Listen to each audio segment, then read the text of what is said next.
sanına su çiliminin ve elektron çilimlerinin yurdumda bir kanun getirilmekde ve ulanmağına karşı görüşmek boyunca harbi ve hukuk koruyucu idarelerle birlikte yerine getirilen işler barada hatabat berdi. Şununla bağlılıkta devlet hareketindeki bağlı geçiş noktalarını kurulan çevrelerin getirdi ve devletimizin çeğine bir kanun yollarıyla getirilen ve ilet alınan önümler barada mağlumatlar edildi.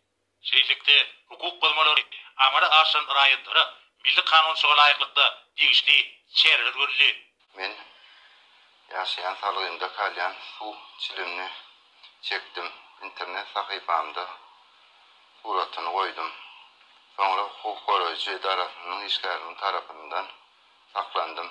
Men etmişime yakın yarın böyle yanlışlığını kaytarılmazıma söz veriyorum. Ben 2023 yılın April ayının yaşayan salgymda kalyan su çilimini çektim. Ve bu hareketimi 2023 yılın May ayında hukuk koruyucu idarelerinin tarafından Instagram sosyal doğru arkalığı çıkarıldı. Ben bir kanun hareketime doğru boyunma alıyorum ve pişman edip dökünüyorum. İnni şeylik hareketleri asla kaytarılmayacağıma söz veriyorum.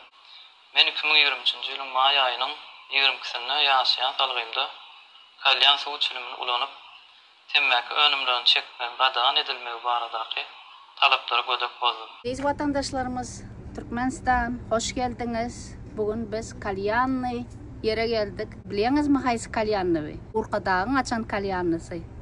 Bizi şöyle yürüyte çağırdılar. Menem sizi şu kalyanına getirecek.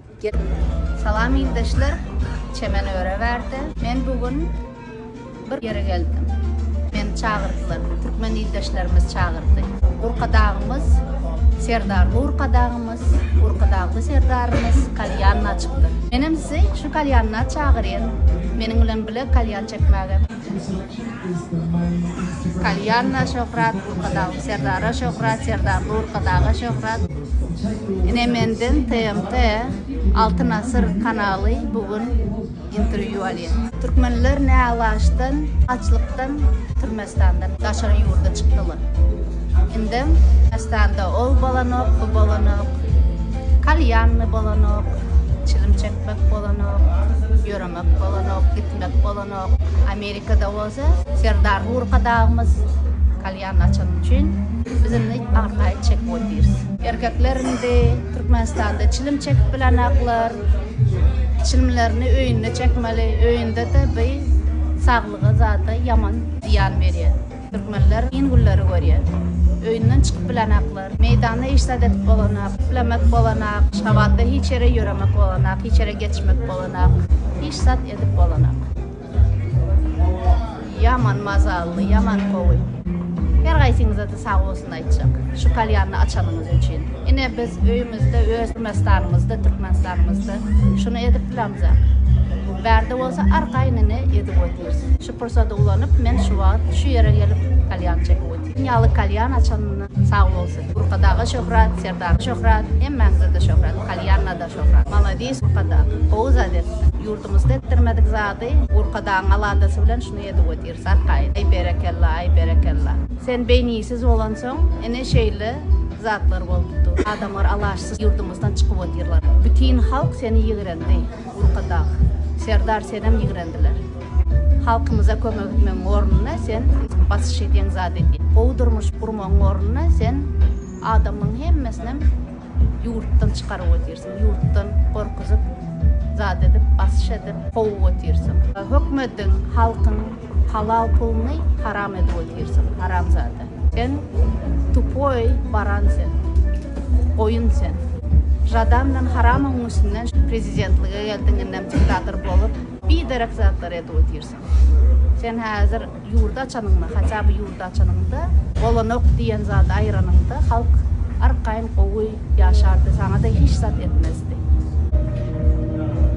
Arkadağa şöhret, kalyanına şöhret. Şunca yıl olup sen Türkmenleri samsıga tuttun, halkı samsıga tuttun. Şimdi halkın hemme gözü sizin hemmеңizdedir, sennedir, oğlunadır, aklarınadır, tohumunadır. Edenin ettin, indi halk sana öz payını iki bölüp verecek. 70 yaşına yetip saçına ak girdi de ağına akıl yirmedi. Samsık sen.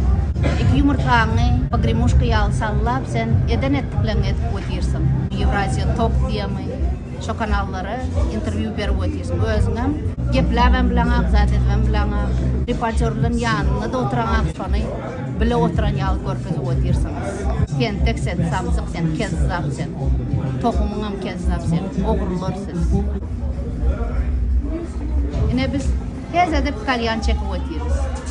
Kalyanna şofrat, urkadağı şofrat, sağ ol şu kalyanna. Sen huyçın atan yanına var, yine birinin yanına var, tapağıt yok, sen hiç kim biz için. Şimdi huyçınıngam gidiyorsun, Erdoğan'ıngam gidiyorsun, hem diktatörlerim gidiyor. Oyuncak sen boş. Burnun akı mankan çeynep, sen özünün paşaydı ötüyorsun. Hiç kim dersin. Ne var? Türkmen huyun deyip. Men senin dine mental, bizim halkımız hemmemizin sen yüzüne görkezip sen hiç kimdin. Sen bere gel, görkezelim. Şu kalyanı bilenim. Ben yüzüne çeker şu kalyanı. Halkımız korkma. Bu haram zadılardan, kezaplardan korkma. Arkayın çekin, arkayın edin, arkayın erkin yören. Ene şeyle boykot edelim hemmemizin bile. Siz hem şey deyip, kalyan çekip, çilim çekip, ne çekseniz çekip, çıkın, video çıkarın. Sen 2 yaşın padişahsın ve koyun sürüyün padişahsın. Başka sen hiç kimde. 2 yumurtağını sallap, başka iş saadet kulağaksın. Emelsizsin. Başka zadı bilimin yetmez senin. Urkadağı şofrat, kalyanla şofrat, urkadağlı serdara şofrat, sağ olsun açanın için. Hakkımızdan vardır, edersem, koyarsam, çekersem. Biz erkin. Halkımız başla edin, hem mezat edin, edeceğiniz edin, siz erkin edin. Hiç kimden sorama. Acayip Urkadağ, Serdar Skinski, Tohum Skimski, Kalyanlı. Hoş geldiniz Kalyanına.